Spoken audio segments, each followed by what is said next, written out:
Want to turn your draft into a finished video without slowing down?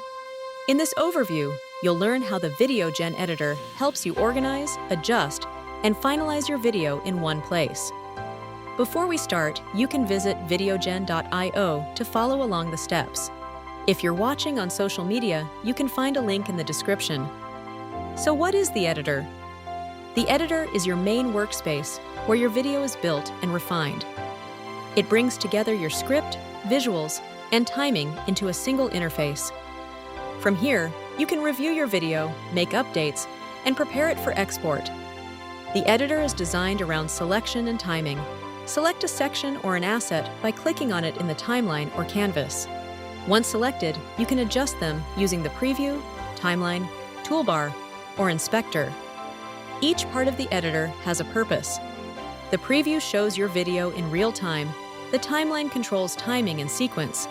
The toolbar gives you editing tools. The inspector updates settings for what you select.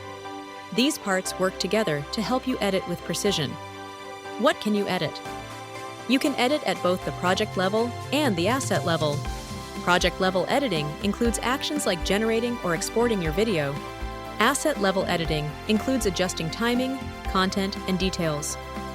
The editor also adapts to your workflow. Controls change based on what you select. And while your video is generating, the interface updates to match the current state.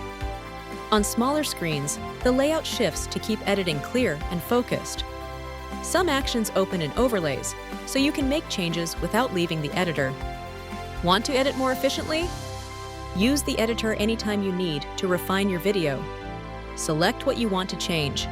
Make updates using the tools available, and preview your edits in real time. The more you use the editor, the faster your editing becomes. Thanks for watching. Start editing your video with VideoGen and bring your project to completion.